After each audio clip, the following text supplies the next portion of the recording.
Hey everybody, this is Troy Alexander, Inspiration with Troy Alexander. I'm excited tonight. We have an amazing guest, but before we go there, you know what my motto is? Dream, take that step and walk with purpose into your destiny. Every week we bring on amazing guests to encourage you, to inspire you to never let go of your dream and to know that you can have your dream. So tonight we have an amazing guest. Stay connected with us. We're on Facebook, Troy Alexander, Instagram, at Pick by Design. I love taking photos. Listen, we're on YouTube, Inspiration with Troy Alexander. And yes, follow our nonprofit called to inspire.org. That's called to inspire.org. Listen, we just came out again with our book of inspirational poetry called Poems, Inspiring Dreams, Purpose, and Destiny. You can get it right now on Amazon.com. It's pinned onto our Facebook page. Listen, our mission, our purpose in life is to inspire you to hold on to your dream and to take that step. Tonight, we have a phenomenal guest, everybody. I'm so honored to have her on our broadcast. Listen, she is the founder and lead stylist for Stella Fatale. Listen, follow her at www.stellafatale.com. Listen, she's a licensed cosmetologist. My goodness, New York Fashion Week hairstylist. Yes, she is. Natali has worked in the beauty and bridal industries alongside world-renowned specialists for over a decade. Let's welcome Natali GARUCCIO. Thank you, Natali. How are you tonight? I'm well. Thank you so much, Troy. I appreciate that so much. We're so honored to have you. And listen, everybody, before I go into my first interview question, I just want to read a few quotes. She put a Facebook post not too long ago, and I was so inspired by something that she wrote. Listen, you don't have to have confirmation that it will work. All you need is the belief you can do it, and it instantly becomes the same. I'm not finished, y'all. Listen, Natali also wrote, I believe I am capable of everything I have ever dreamed. And the last one, listen, y'all, the more amazing part is that I don't even see that as the finish line. I imagine myself way past that and know for a fact I will achieve so much more each week. Listen, everybody, thank you, Natali. I am so inspired by your words, by your excellency of artistry and hairstyling and all that you do. What inspired you to become a cosmetologist, first of all? So inspiration for cosmetology, I honestly, it was a career change. It was a change path. I was a middle school English teacher first, and I loved my kids. I loved the students that I taught. I just didn't love my life. And I thought my whole life, I thought that's what I was going to do, was be a teacher. And then I was there and it didn't feel right. It was not how I wanted to spend the rest of my life. And that was only 1 or 2 years in. And I said, I need to change this now. And my husband, who we were just beginning dating at the time, he had cosmetologists in his family, and they went the untraditional route. They were self-employed, a lot of, even my husband himself. And it was just a whole different way of thinking than I was used to. So he definitely urged me to follow what I wanted to do and make that work. And I don't know if that's directly cosmetology related, but to follow what I wanted to do. And he inspired me to do that and to create the life that I and we wanted. Wow. Well, listen, a shout out to your husband, but I gotta ask you, Natali, listen, you're telling me that you did not set out to be a hairstylist? Like that wasn't a dream of yours? No, not at all. Anything creative. I thought I wanted to go into fashion. I mean, I was 6th grade and I was cutting my own hair, sitting in the mirror for hours. And it never occurred to me to be a hairstylist. But I did have ideas of different creative avenues. And I was shot down young on from doing any of those. It's too hard, or no, this is safer, and college, that kind of route. And it felt right. I loved kids. So I was, okay, that feels right. Sure. So why think outside the box? Because those dots connected. So I followed that. And then no one knows at that age what they really want to do. You know, you think, nowadays it's different with the internet and people encouraging each other to do different things. Nowadays, young younger college and seniors in high school, they think that way, and it's okay. Where 20 years, 15 years ago, it was not. So I didn't bother to think outside the box until later, until I met my husband. Wow. Well, listen now, listen, you have inspired so many people because that to me like is a risk, right? You spend all this time, now you're a teacher, and all of a sudden you say, you know what? I'm going to change. I mean, that to me is like, I mean, I mean, tell me that you were nervous, right? I mean, you had to feel some kind of like anxiety or nervousness, or I mean, like, I'm like, wow, that's a total shift. There was nervousness, but it was more about, can I do this great, rather than what I was leaving behind. I was more excited. I was just really excited to do something creative and hands-on, and that way I was more excited, and that kind of pushed away any fears. You know, they were still there, but Yeah. that That's overpowered. amazing. That's amazing. So tell me, from the time that you decided to make that shift to when did Stella Fatale come about? Like, how did, first of all, how the name come about? And from the moment that you made the decision to actually having a brand name, how long was that? I started cosmetology in 2010, and Stella Fatale came about in 2016. Wow. I, Wow. I again, I started that traditional route in cosmetology of go and work in the salon and doing your regular foils and cut color. And that was the end of it. Occasionally a bridal party would come in, and I, it was okay. And I loved what I did. I was happy. I knew I wanted to stay a cosmetologist, but once I started doing bridal and stepping outside of the salon, that's when I really found my like real passion and doing that. And then So when do you go from working in a salon to having your, like, what told you that you know what, now is the time to make this change, because that's amazing.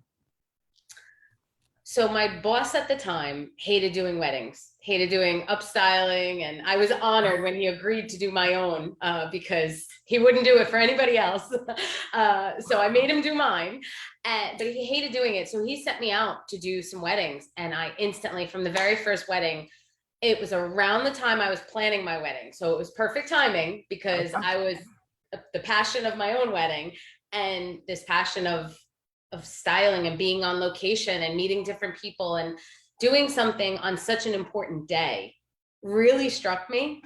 And I loved the change of scenery. So I started doing that then. That passion just struck me that that's what I wanted to do. And this is what I need to be doing more of. And I tried doing both for a very long time. I did. I tried to stay in salon, that was steadiness and comfort and routine. And it was before I was really into Instagram. It was just posting pictures of my dog and then eventually my kids. Like I didn't really dive into Instagram or social media. So I didn't know what else was going on in the world or even the bridal industry. I really had no idea. And I just kept doing my own thing.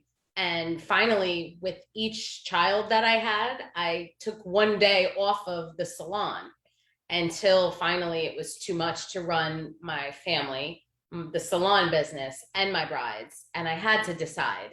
And my bridal business just became full time. Like that was really what I wanted to direct my attention and energy to. Well, all I can say, Natalie, is to me, it's like you are destined for this because you are so good. I mean, you are literally so phenomenal. Listen, everybody, please follow her, please, because your stories, your Instagram, I mean, are just beautiful. And so I got, you know, it's like the door that the owner didn't want to go through, right? Allowed you to go through it and get that experience. And I'm like, wow, because your brides, the brides that you style, and I just love the fact that you are just so like good. Like I don't just say that to everybody. I mean, you are so good at what you do. Um, because to me, it takes a level of confidence to get to bridal to me, because it's like that's their special day, right? Like you can't mess up, you can't have no mistakes, you can't, you know, it's like their one and only day. Did you what? How did you become so confident? And tell me about that process, because you know it's like it's you, like you're the one that is doing the hair. to make, when they walk down the aisle, everyone is looking at them. Tell me about your confidence level and how did you get there? To be honest, I'm not as confident as everyone thinks, as it looks. Really? I'm not. In terms, this is not to digress from your question, but in terms of confidence, it's more authenticity. And what you're seeing and what's making you see that is, it's just me. Like, I'm not necessarily confident. I'm just putting me out there. I'm putting me to my brides. And I've been very fortunate to continually do that and connect with the right brides that were the right fit. So that has a lot to do with it. Because if we're not the right fit, and that goes for anybody, no matter how talented, if you're not the right fit, then no one's going to be happy. And then I wouldn't be able to put my best work. As far as, you know, what makes me confident that I can deliver for the bride, there is a little bit of that pressure that inspires my confidence that I can do this. Like the challenge, it's not dull, it's not boring. It's knowing that I have to step up. It's knowing that pressure kind of, it's on. Like, it's just, there's no thinking about it. You just have to do it. Listen, I don't. listen, everybody. I'm telling you, when you read the bio of Stella, Fatale, and Natali, right? You're seeing words like powerful and fierce. To me, not like, you don't really see those words when you're talking about hairstylists and so forth. But I'm Bridal.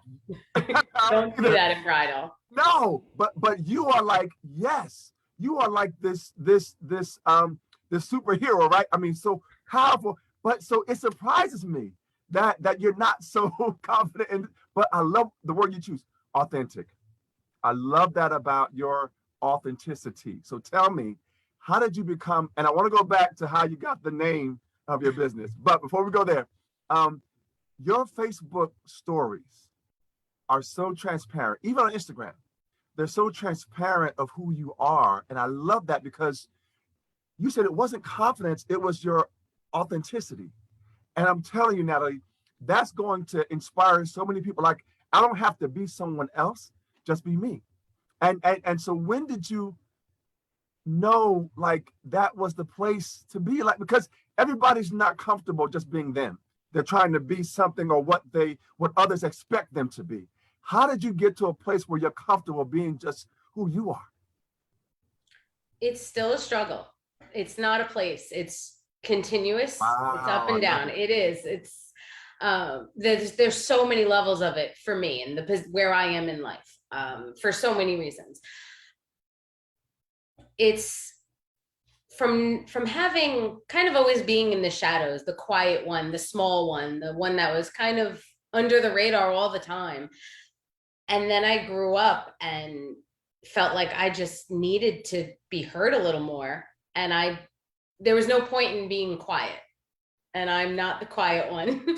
I can't pretend to be nowadays. Like, now I'm not. And social media was a real struggle for me, and trying to run a business. And as modern as I am I love my Apple products. I love my everything syncing. I love all my apps and things. I'm not social media forward.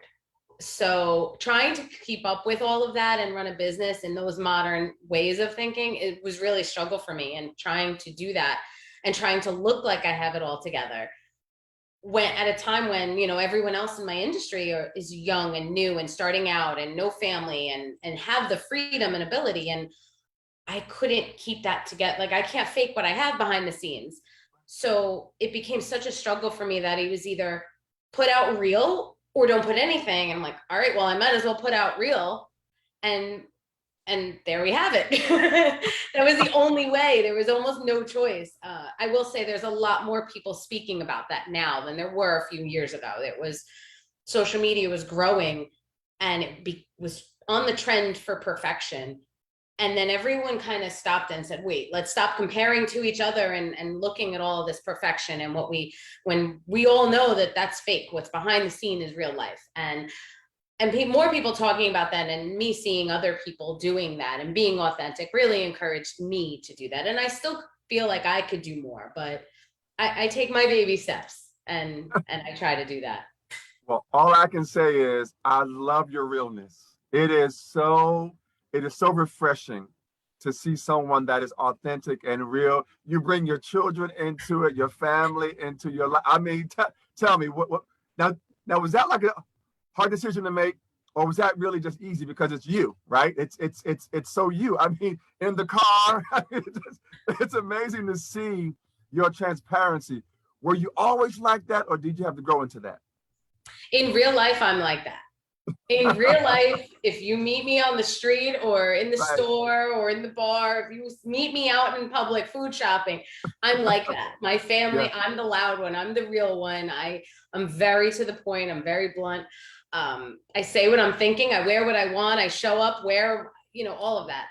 It was definitely harder to do in business and in social media. It's been, which is really strange because I'm like that in real life, but Right. for some reason add that social media and it feels like I need to be perfect. I have to be so super professional. Maybe that was from my teaching background in that kind of business, in as a teacher, you have to have this facade and I just frustration. I can't do that anymore. So little by little, I'm able to bring that back.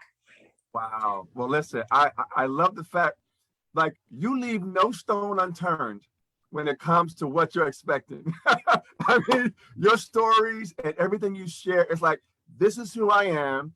This is how I process things and work, right? Right? Don't send me a message this way, do it this way, because that's how because I love that about you. And it's so real and transparent. So I want to learn more about the fact, like you said, that with brides and yourself, they have to fit.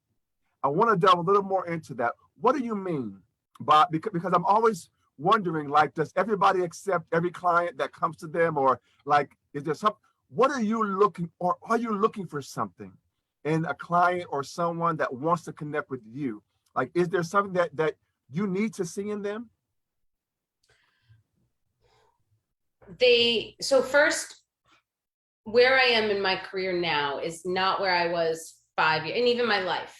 So when I'm taking time to leave and dedicate to the brides, it has to make sense in a lot of ways for both of us. And where when I was starting out 10 years ago, of course, I would take anything for experience, for practice, for meeting people. And I still love those pieces of it, but my life can't do that. So it needs to make sense. And at this point, there's things that drive me further. There's things I'm more passionate about, styles and sceneries and a bride's entire vision and the experience. And not every bride wants that experience. Some of them just want to find the easiest, quickest person just to show up on their wedding day and be done with it, which is great. And you can still hire me for that, but you're likely to not want what I'm offering and the experience that I'm giving you. And I love part of why I do this is because I love weddings. I love the entire process of it. I probably should have been a wedding planner. So, right. Listen, everybody, don't be surprised if you see Stella Fatale wedding planner next. No, too much. But that probably wouldn't have been a bad route. But now, no, I love weddings and how special they are and how much goes into it. You can do it minimalist, but still make it incredibly special. And I love being a part of the whole process. And that's not for everybody. And so not everyone has that time or just doesn't value that. And some people don't value my styling techniques or niche, my particular type of style.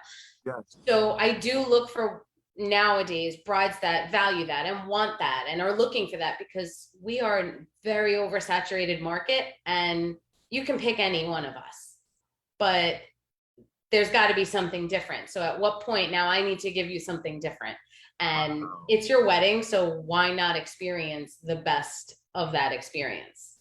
Wow. Everybody, do you see why she's amazing? Do you see why? because what person, what stylist, what says, you know what, I want it to make sense. Wow. I mean, that's so powerful, Natali. And like, to want them to have an experience, right? Because that's what you want to give, is an experience with you. And And that was actually one of my questions, right? What's different between you and some, what do you want, if there's more to share on that, what do you want someone to walk away after having that experience with you? What do you want them to feel? And what do you want them to think about who you are? So I never thought of it in terms of thinking about who I am. I really always thought of it as thinking about their day and what they want out of it, and turning around and feeling special and beautiful and empowered, because that is really transformative when you turn them around in the mirror and they see that. That's amazing. But their wedding day and their whole process is worthy of making it an experience, making it something that they're never going to get back. And how you look has a direct effect on how you feel. I don't care. I can't see anyone disagreeing with that. Right. It just does. Not that there are days that I want to wear my sweats, but I do. But it's a direct, what you want to put out. And on your wedding day, what better aspect to target, to focus on. And having someone realize that I can give them that is what I want them to recognize. Wow, that's powerful. I want to ask you, when did you know your worth? Because again, me as a freelance photographer, right? Like I did a lot of stuff free, like you said in the beginning, right? You do things free and different things, and just to get the experience, right? To get people to know you and be like, so when did you know your worth? Like, was it in year 6 when you began, or was it year 7, year 8, year 9? Because it took me a while to feel confident enough to give the individual a product that I felt excited about, and that they would as well. When did you know? Was it early on? Did it come later, like in the middle? When did you know the value of you? I always felt some kind of value. I did always have a little bit of that. I have something to give you. Awesome. But it did take a couple of years, especially transitioning out of the salon. Yeah. And that was probably when I really transitioned full-time into bridal, was when I felt like I was at my highest value in the salon, and it didn't feel right to be there anymore, because I kind of outgrew it, and that wasn't fair to my clients. So knowing that I think deserved somebody who really wanted to be there and do that. And then I felt like, okay, I'm ready for different. So I went into bridal, and I would say it's kind of twofold. So around the time that I had each child, I have 3. So that added a tremendous amount of value to my life and my time. But not just to blame it on, I have kids, so that makes me special. It's more, at the same time, I was doing a lot behind the scenes. I was practicing, I was taking lessons with some of the most amazing, talented leaders in the industry, and dedicating a tremendous amount of time to my business and doing things differently than other artists were doing in the bridal industry, and putting so much in the back end of it, spending a lot of time experiencing different things with a variety of brides and building up that value on that end. And that combination kind of helped me have that confidence of knowing what I'm worth, because wow. It's the twofold, the life and business of what I've built, and knowing what stands behind me. Natali, please, I need you to write a book, because I'm sitting here listening to you, and you're telling me that you knew the space you were in didn't fit the place that you were trying to go. And you just said you didn't want to do a disservice to your client because there was something. Wow, what person, I mean, that to me is so inspiring, for people to hear that, you know what, I know there's more, and I don't want to give less here, knowing I can give more over here. So it's so powerful. And so I hope you write a book at some point, or there's a movie that's made of your life or something. But it is truly phenomenal to hear that. And you talked about your family again. So please tell me, how do you balance? I mean, 3 children, I mean, a family, I mean, and just how do you balance, you know, Stella Fatale with your family and just time for yourself? Well, you're saying the wrong word. There's no balance. There's no balance. It's not. I Wow. couldn't. Well, how do you stay Juggle. afloat? That's what you do. You float, you ebb and Yes. flow. Some days the business definitely calls for more, and then I make it up with the kids the next day and the husband another day, and we ebb and flow, and that's the only way to do it. It is a little insane, but we do it in our own little system, and sometimes things work, sometimes they don't, so we have to readjust how we do things. But I couldn't do it again without my husband, without Joey. He's insanely hands-on, like more than most men. So in both my business and the kids, and making it work for all of us, he's really helped.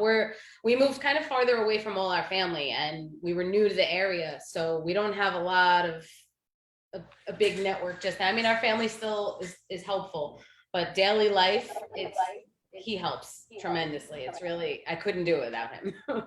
Oh my goodness, wonderful. That's amazing. And again, shout out to your husband and your children and your family, everybody. And so I want to ask you, you know, about your preparation process.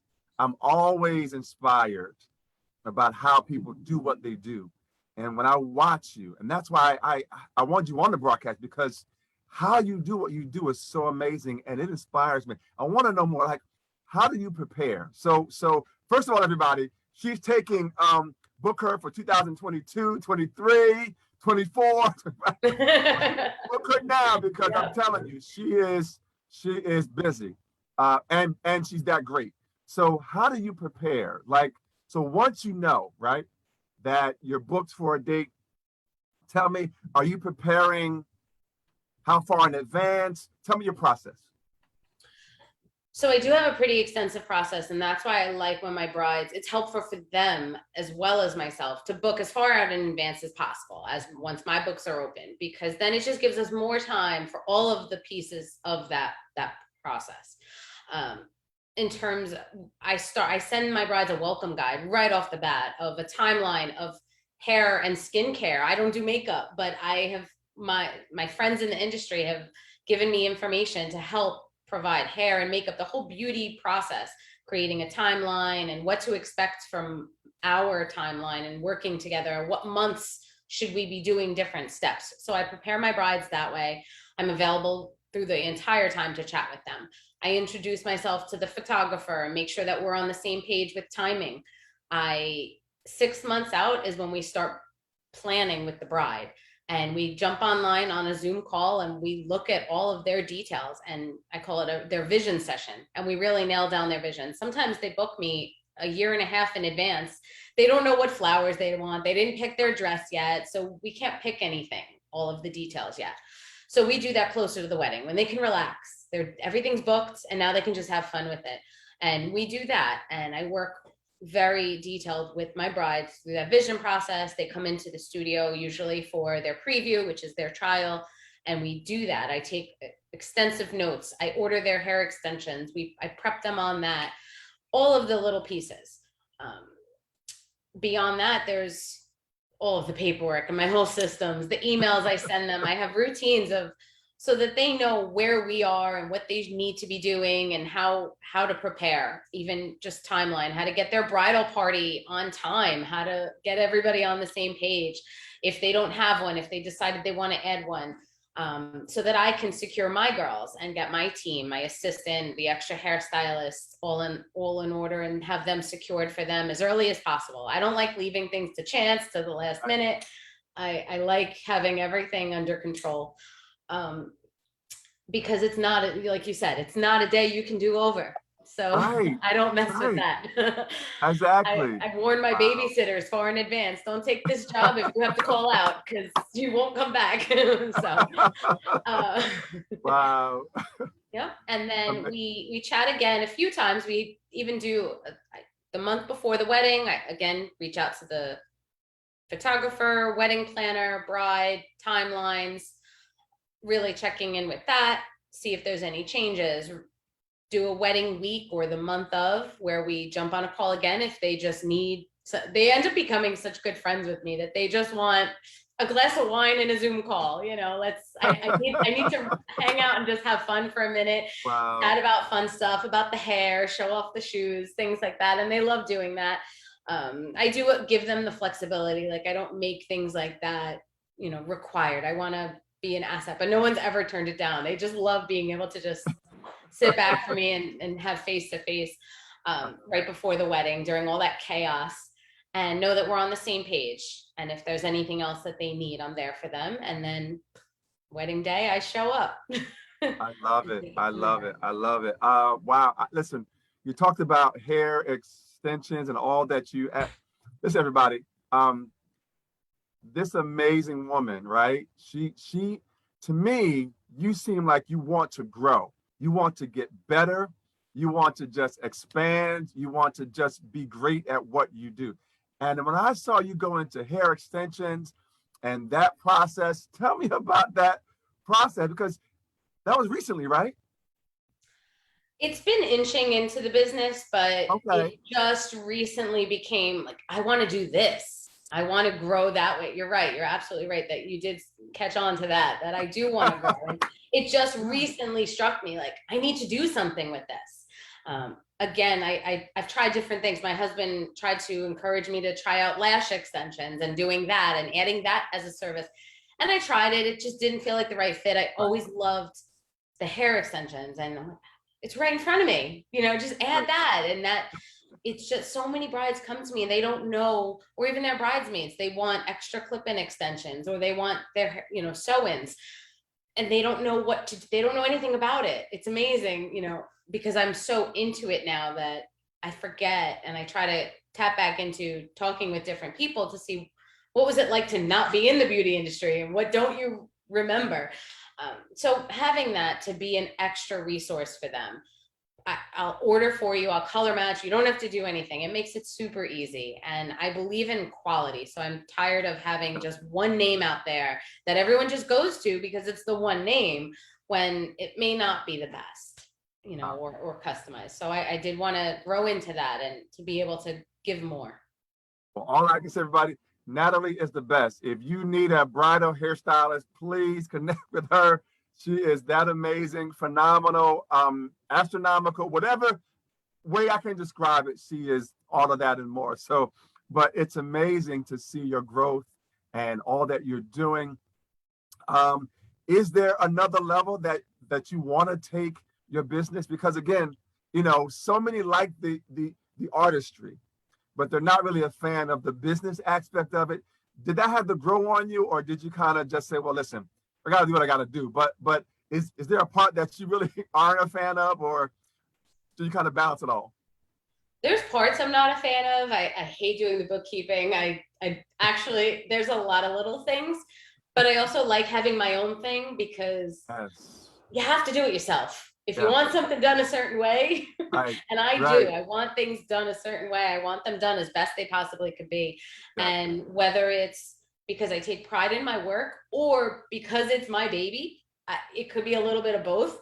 Right. But I'm going to do it the best. So I'm trying to branch out and have some other people help as well, because there are parts bookkeeping, all those little back end things, but I still like being in touch with my brides and running that part of it and having my systems where they know they can rely on me. I can't automate all of that, because then that wouldn't be an experience. So Exactly. I do. Right. They need you.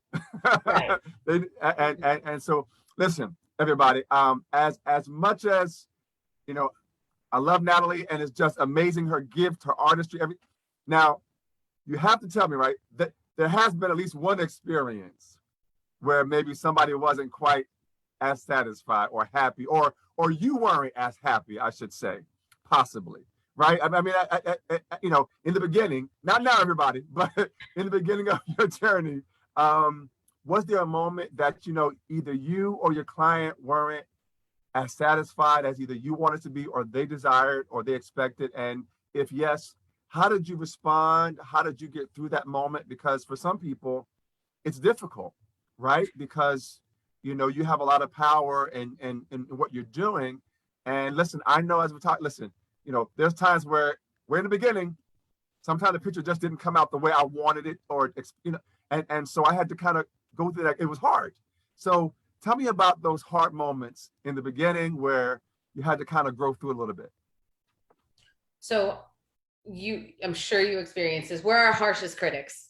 So no matter how good of a job, and now I look back at things from 10 years ago, I'm like, oh, that was terrible. I'm like, and at the time it was great. My brides were happy. It was the time, it was what it was. It was, so, but we are our harshest critics. Yes, we are. I've been very fortunate, not maybe to toot my own horn, but I really haven't had terrible experiences. Awesome. There was one time that, and I say this for a distinct reason. There was one time that in the beginning, especially, you're the face of your business and you want to please everybody. And I was a little bit of a pushover. I was still developing my voice in business, trying to, make them happy. And I let a bride go later, talk me into doing things a little different. And it messed up the morning. And I knew better. I knew that, well, this isn't a good idea. We're supposed to do it this way because, and she ended up, her hair looked great. She was the only one. She said that she felt rushed. That was her biggest complaint. She felt rushed and that I had to rush her. And again, it was because we weren't following my initial, and I'm kicking myself because I'm like, how are you writing me about the one thing that I already had said? And I agreed to, and from that moment on, I decided to never be a pushover, make your brides happy, but sometimes that means telling them, no, we have to do it this way. Wow. So that in the end, they can have the morning that they want and the hair they want, and that I can work in the best way to serve them. Amazing. Well, all I know is I love your artistry. I love your authenticity. It's inspiring. So I have to ask you, what would you say has been your biggest challenge to date? I mean, you came from the salon to having your own business to bridal, being focused. What has been your biggest challenge, would you say, thus far?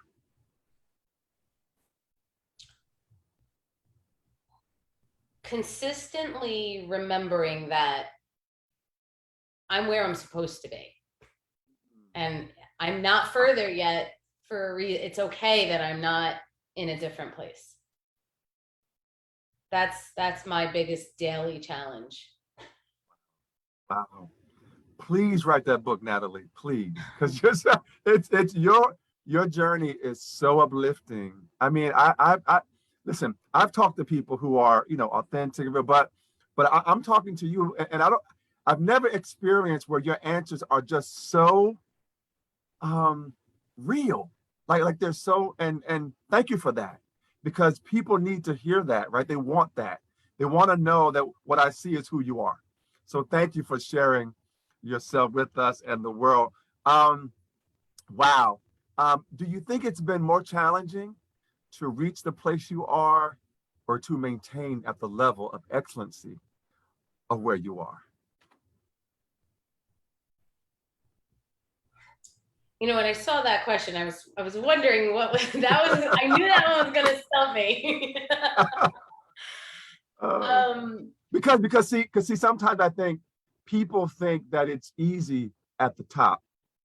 Not that we reach a place and then we stop, right? But at certain plateaus in life, I think people think, well, okay, well, once you're there, man, you're good. Like you're just sailing along.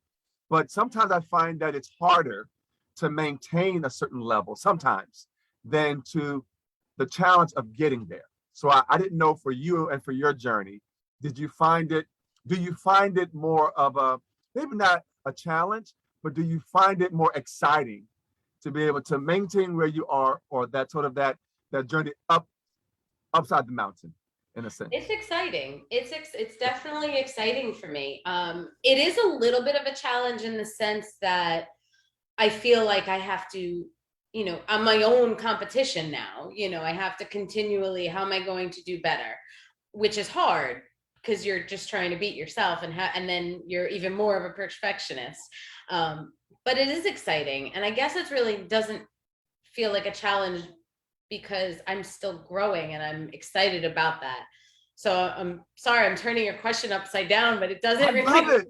No, listen, it doesn't listen. really feel that way. Like, I love it. I love it, Natalie. That because it's again, you're probably the first guest that have ever said it that way or responded that, which that's why again, you're so amazing at it's not a challenge because it's exciting, right? You're looking forward to growing. And that's what's inspiring about you is that you don't settle, right? You want to be better. You want to grow. You want to, and I love that about you. And so it's amazing how much you've grown to the place and where you're going. Oh my goodness, Natalie. I can't wait to see what's next for you because it is so awesome and amazing. So anyone that wanted to do bridal hairstyling, go into that business, what attributes, what characteristics would you say are essential, at least from your vantage point, for someone that wants to do what you do? so it has to be complete. For me, it has to be complete. It can't just be about the money or just the freedom, because it's too important of a day. And at some point, the money doesn't matter. So it has to be everything. You have to really have a passion for it, especially if you want to run your own business. If you don't and you want to just do it on the side with some other teams, then great. It's amazing to experience, to try out. You have to keep growing. You have to understand that you're never at the best. You have to keep growing. Things are, by the time you learn something, the trends already changed. So you have to learn that. You have to be open to continuously learning. And brides are the biggest critics, rightfully so. Their moms are the biggest critics. They are, I've seen, and that's okay too. So you have to be able to handle that. And instead of taking it personally, you have to be able to turn it into, how can I fix it? What am I not giving them? How can I change that? You have to be a little bit of a people pleaser. You have to stick it out and you have to network. That those are some of the biggest things that I've seen, that I would say starting out, that's what you have to have and do and go for. Awesome. Awesome. Did you find it different being in a salon? Did you approach hairstyling different when it comes to being in a salon as opposed to a bridal hairstylist? Like, is there a major difference from your vantage point, or even how you approach it? Is there a difference?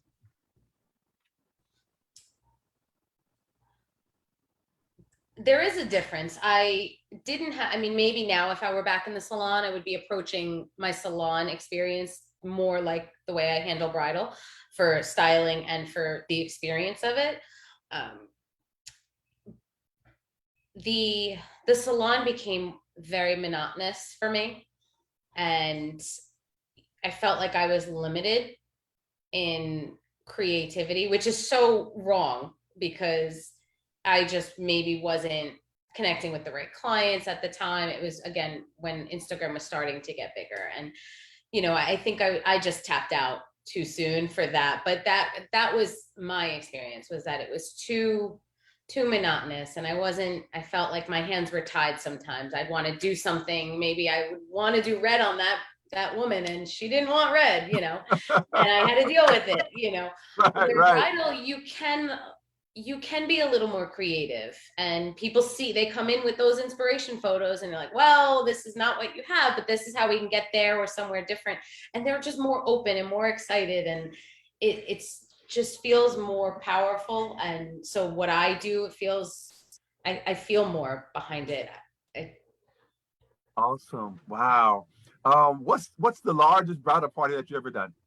That you ever had the opportunity to style? By myself, 12, with my assistant, 17. Oh wow. Amazing. And what's the farthest distance someone has asked you to come to actually be a part of their wedding? So far, I've gone upstate New York and far out to Long Island many times. So which doesn't feel very far, but it's pretty far. But I would absolutely love to be doing more destination.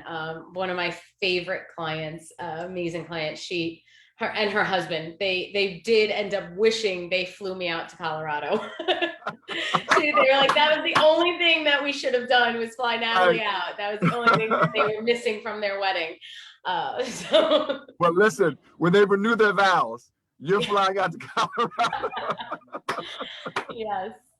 Wow, wow, that's amazing. Well, I can't even begin to just, thank you for all of who you are and just sharing your journey. And there's so much more that I just want to ask you. I mean, look, we might have to do like a part two, right? So, but Sure, but it's just I wanted to ask you in terms of like the bridal event itself and the experience. You've done 12 by yourself. You've done 17 with an assistant. And you talked about the other people, the photographer and the other, like, I don't usually hear stylists talking about the connection between everything else. Like, did that just happen for you and that's just how you saw it? Because again, I'm not thinking, okay, well, the flowers or the decorations or the this, like, were you always, like, did you always see a portrait, like a total picture?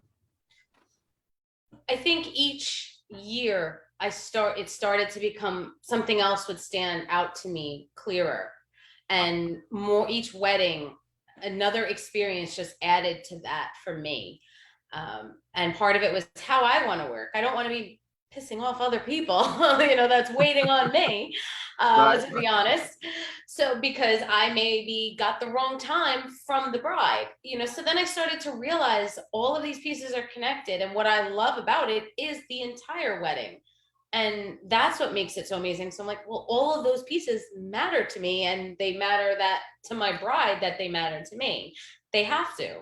And we're really all the same team. And I saw, especially as I started joining different business groups, not just in the bridal industry or not just in the beauty industry, just different business groups. And a lot of them had a lot of photographers and wedding photographers, and everyone starting to discuss things and realize that we're running our businesses very similar, even though I'm just hair, as was the misconception, just hair, that now it's really a important piece of this puzzle. And part of that for me, recognizing my value, is recognizing the value of the entire team, which is not just it's the photographer, the florist, everybody together.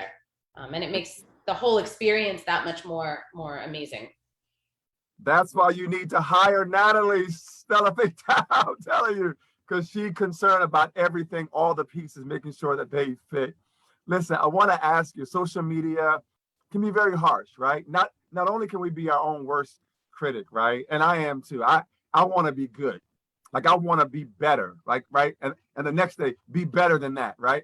And so have you experienced criticism on social media or just in your work? I mean, I know sometimes, different industries can be very difficult. Like, there's jealousy, there's, different things. Have you experienced like any kind of negative vibes at all in all that you do?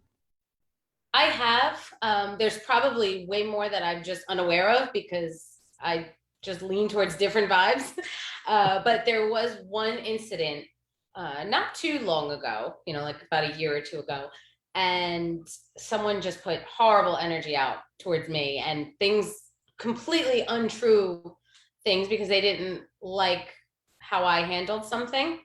Where someone else kind of felt a little entitled to something and I was not agreeing to that.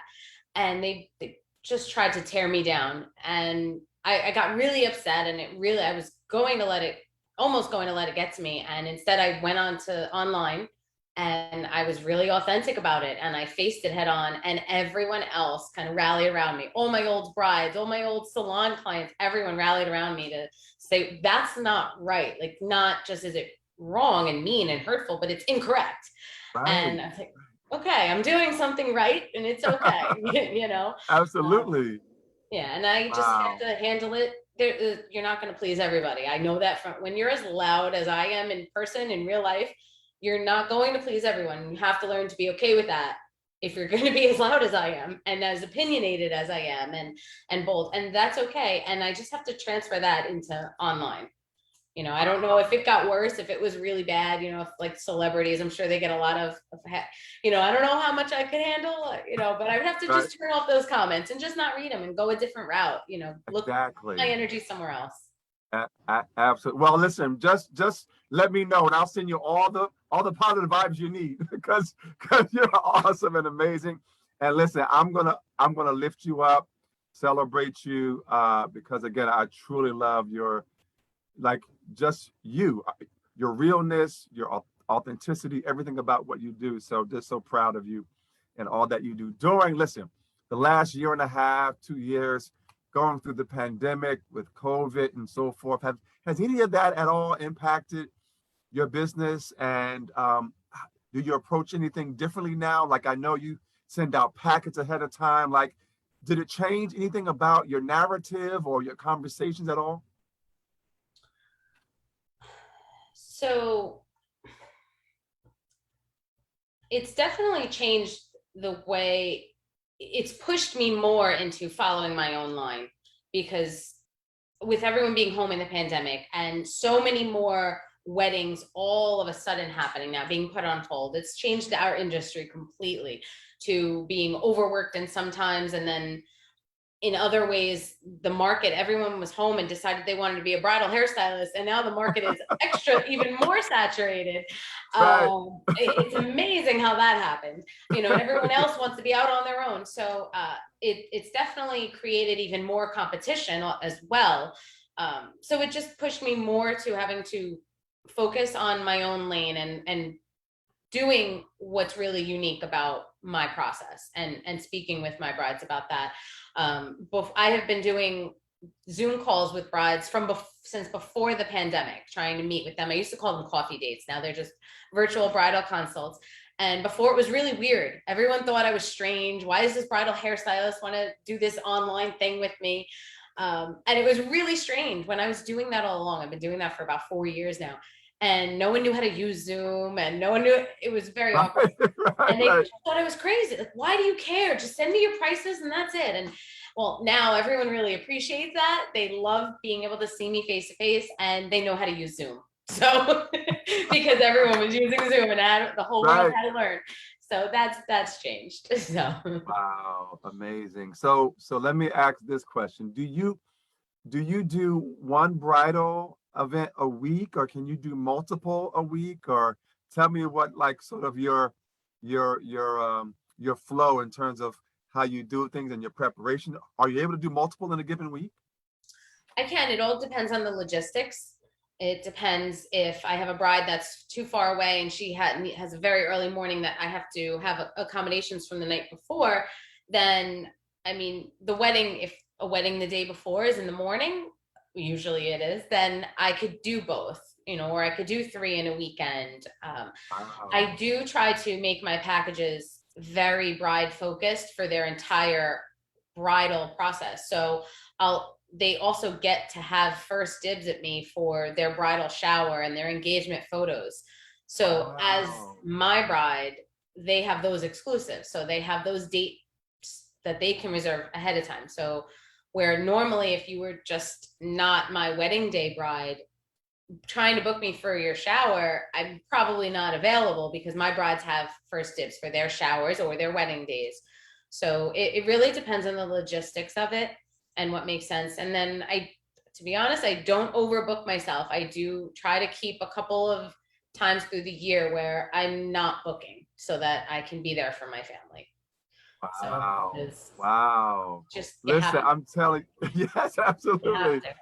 I, I'm telling you, it's wonderful hearing you talk about your because I'm a fan of process. I love how things evolve, and so just hearing you talk is so about your passion and experience and giving the experience. Now, listen, this is the real question: do you get to go to the weddings?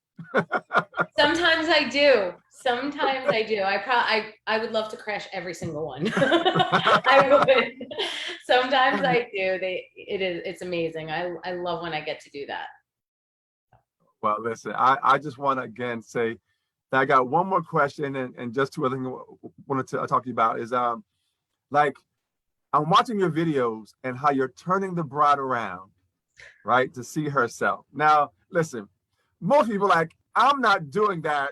I'm not going to record that, right? Or I'm not going to like, I mean, what is that moment like for you when they see their hair, their styling, the overall look? What is that moment like? Do you ever get nervous? I mean, like really like I hope, but I mean, it works out well because you do excellent work and artistry. So, but I mean, I have to imagine that can be like a little nerve wracking, like a little bit. It is, especially like I said, because you're the bride, you're supposed to be picky. So it could be the littlest thing, and I'll wait for that little thing that they're gonna point out, like, no, I wanted it this. So I do hold my breath a little, but it really is so exciting. Like it's exciting. I get more nervous when their makeup's not done. It's a whole different thing when you have one piece of it. So I'm more nervous on those days than I am when they have their makeup and their hair, because then you see it. You could see it come to life a little bit better, especially, which is why I guide them that when you're coming in for your preview, wear something. It doesn't have to be your bride dress, but wear something white, wear something with, straps for something similar. So you're not in a big purple sweater looking at this bride hair, it looks off. Right. So I try to help set it up for the best. But it does get a little nerve wracking, but it's just exciting. And I had no idea it's becoming a thing. Like I go to brides now and I have their previews and they're like, I had to do one at her house and she ran off ahead to the bathroom before I was ready. She ran off to go look in the mirror and I was too excited to even take my phone. I just wanted to go and see what she thought. Right. And she was like, she was fanatic over it, loved it. She's like, did you record that? I'm like, what do you mean? Like, she was waiting for me to record it. She's like, let's do it again. I'll do it again. She's right. Like, that's great. Wow. So we tried, but my phone was acting up. I felt so bad. She was waiting for that moment. Like, she wanted to be, I didn't know this was turning into a thing on my Instagram. It's really fun. So now I'm just excited over it. Wow. Listen, I have to tell you, Natali, I've never heard this, but to hear you say how not only the wedding they have you for the shower, they have you for the engagement photos, like that's amazing. Like, I mean, that's like, and they take priority, right? I mean, so, that has to be a wonderful gift or a wonderful opportunity for them to know, you know what? Yes, I had you for my wedding, but also for my engagement photos as well as the shower as well. So amazing. I love that concept. I love that approach. My last question, I think, Natali, is knowing all that you know now and your journey thus far, is there anything that you would change about your journey thus far? Would you do anything differently at this point? So there's things I think I would do differently. Like, it probably would have been great for me to be on more teams. I didn't know teams existed. I started my business because I thought I had to. But at the end, it gave me a different experience. And I ended up where I am, and I'm going where I'm going because of how it's happening. Because I wasn't on a team. I didn't end up on doing things a different way for a reason. And when I get in my own head and play that comparison game, whether it's mom guilt or business guilt, because I do both. I juggle between the two of them, and I just have to remember I'm where I'm supposed to be, and it'll all lead out to where it's supposed to go. And whatever I didn't do was okay because I did something else in its place that helped me grow or learn something different. So I would have to say I can't. Some things I might have wanted to that maybe would have done things different or made things easier or learned more. But then it might have cost me a sacrifice on another end. So. Wow, powerful. I'm telling y'all, her #1 book is coming out soon. So listen. I need some new headshots for it then, Troy. Listen, I'm telling you, whatever I can do to support you, Natali, I'm there for you. Listen, I want to ask you, if somebody from Hawaii wants you to come, you'll go, right? Absolutely.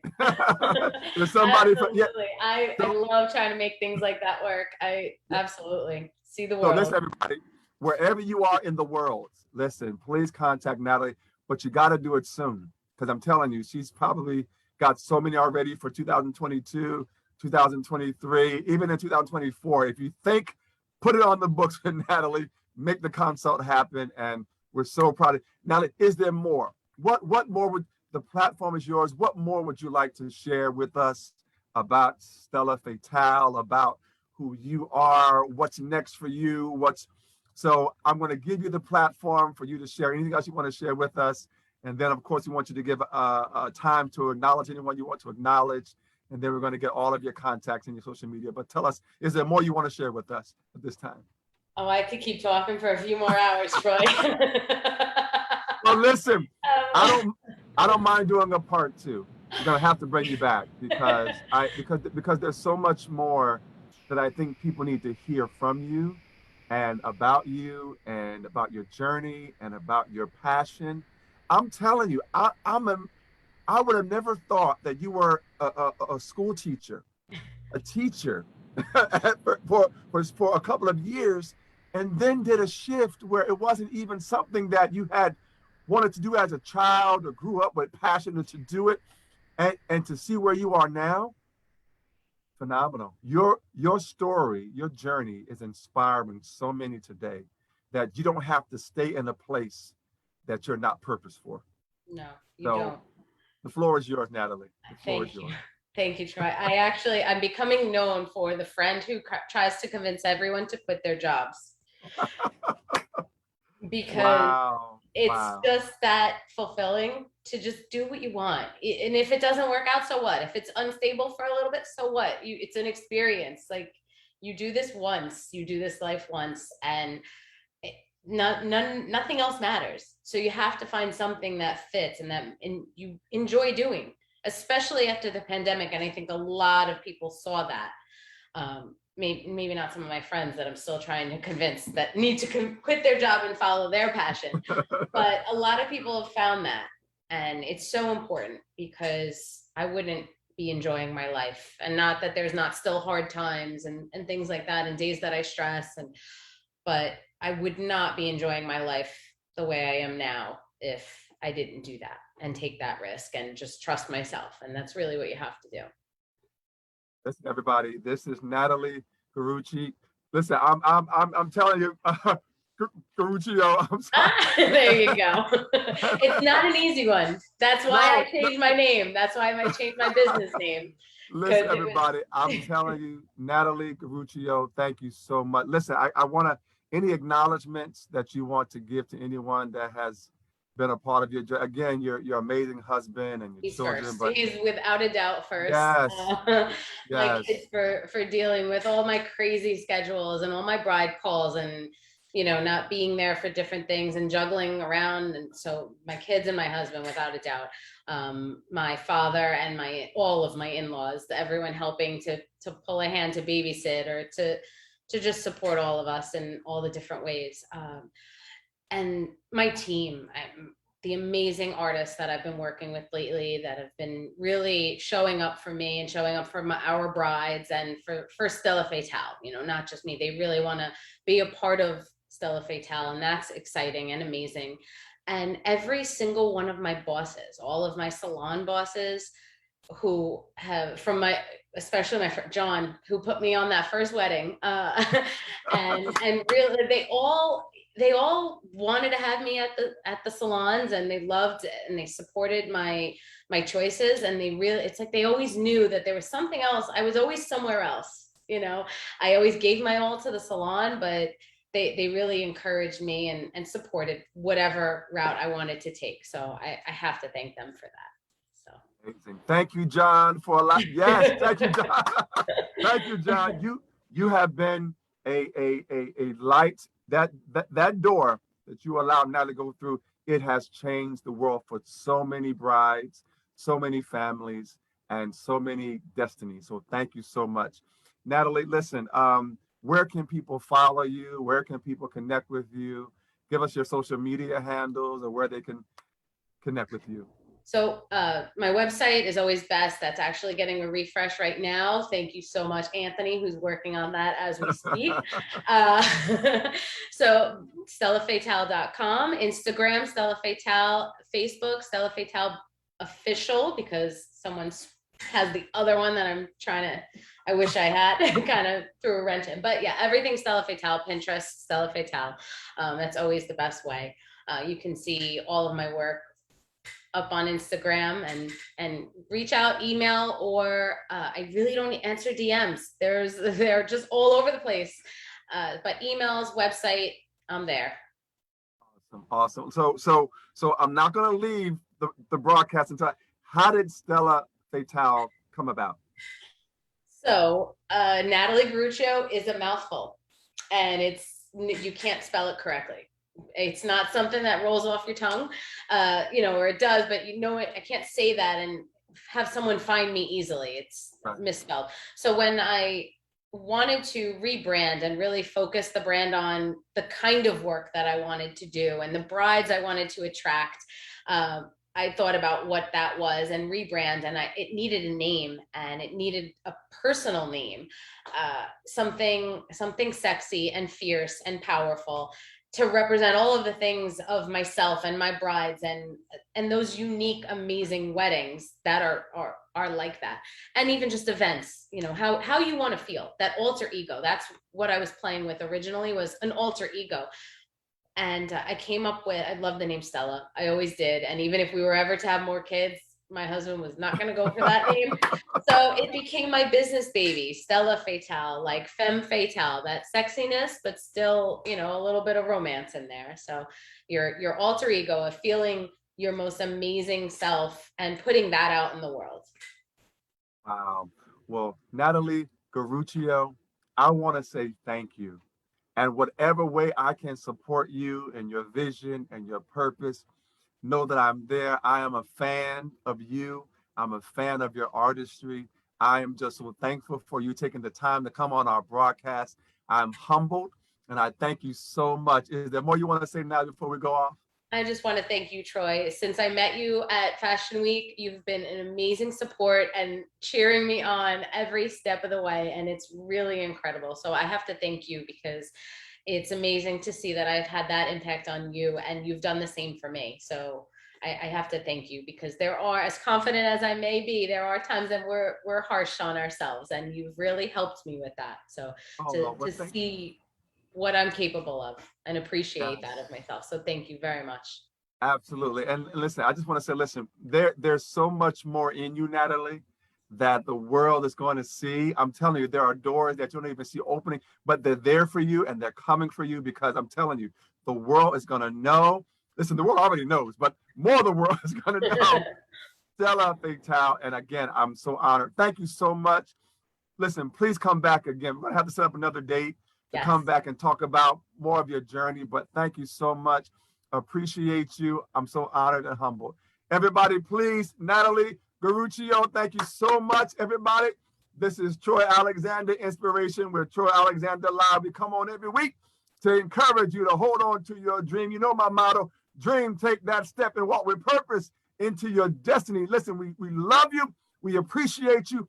Hold on to your dream. You are worth every dream. So never stop dreaming. Thank you so much for your support. Have a great evening. And guess what? We're going to be back next Monday night, 7 p.m. Eastern Standard Time, to lift you up again and know that your dreams are amazing, and so are you. Thank you so much, Natali. Have a great night. Thank you all so much. Good night. Good night.